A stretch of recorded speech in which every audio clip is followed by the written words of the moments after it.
Hi everyone, this is a French crown rack pork roast. Got a custom order it from a butcher. As you can see, lovely king's shape of a crown, lovely piece of meat. All that fat is going to render in the roast and it's going to be beautiful. Today we're going to rub it with a pork rub using all these ingredients. Two types of salt, two types of pepper, then there's the cayenne pepper too, so I guess there's more than two types. There's chili, there's chilies, and there's oregano, basil, brown sugar, and of course, to be Hungarian, paprika. I've mixed it all together, and we're going to rub up this piece of meat. I've already washed it, I've patted it dry, and here we go. A few minutes later. Alright, everybody. The roast is rubbed up. Make sure you get in all the nooks and crannies. You're lifting it up. You're going between each pork chop, because once it cuts, it's going to have only seasoning on the places that you've actually rubbed it. Other things to note is your butcher twine may break a little bit near the bottom. That's okay. You can always restring that. But, I mean, this is looking really good. I've got it all covered. As you can see, I used up most of the powder. I'm actually going to save what's left over of this powder. I'm going to add more of every ingredient except for the brown sugar. And I'm going to be adding this into the stuffing, which is going to go in the middle of that. But we're going to do that tomorrow. This is going to go in the fridge. It's going to sit overnight. And all those flavors are going to penetrate the meat. And it's going to be good. Still got my pecan pies cooking. They're almost done. Christmas feast. Here we go. See you tomorrow. Dinner, family, presents, church, sleep, presents again. And a Merry Christmas to everyone. It's Christmas morning. We've opened some presents last night and then some more this morning, and it's time to get back to work. Well, that roast has been marinating in the fridge all night. It smells amazing. Hopefully those flavors have gone deep into the meat. I've just got my rack set out, and I've got my slow roaster set for about 325. We're going to give it a few hours in there, so I don't want it too high, but I don't want it too low, because I need to have it ready by Christmas dinner. Let's see what we got here. For the stuffing, we've got some ground pork in the light color, some ground beef in the dark color, and the reddish-orangish color one is actually a hot Italian sausage that I took the skin off of and just put the meat in the bowl. That's going to be combined with the spices, which I've increased from yesterday. Again, I didn't add more brown sugar because there's apple.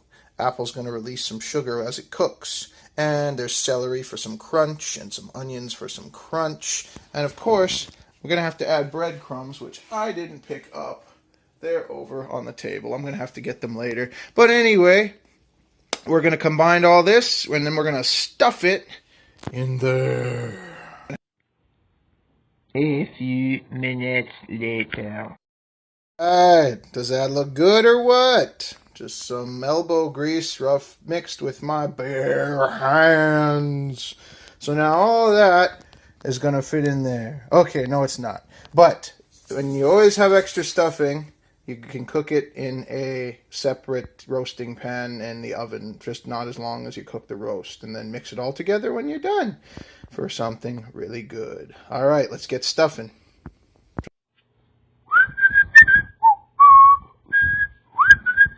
That's the finishing touches on the roast before it's time to cook. I covered up the top so avoid some burning, and of course the tips of the bones should always be covered up when you're roasting it to avoid splintering, because the last thing you want is to get poked with a bone when you're taking a bite. And those things will splinter for no reason whatsoever. Well, the reason is the heat.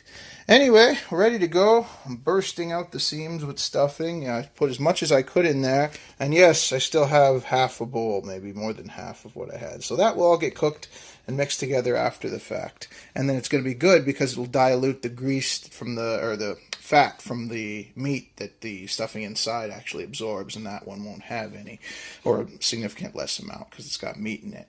Well, it's time to go into the roaster, and we'll have it set for 325. We're hopefully going to get at least 3 hours out of it, but you should always cook your pork temperature to a minimum internal temperature of 145 degrees Fahrenheit.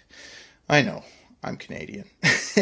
Well, that's the roast. We'll see what it looks like when it's done. See you then. 3 hours later. 3 hours later. Also, Dad made a pumpkin pie. Look at that stuffing. It's going to go good. Here we go. The big reveal. Look at that. Oh, yeah. It's ready to go. All right. We'll see how it tastes. See you at the dinner. Almost an hour later. Christmas. Here's the final product. Look at that. It's beautiful. Look at all that seasoning. Time to carve it up.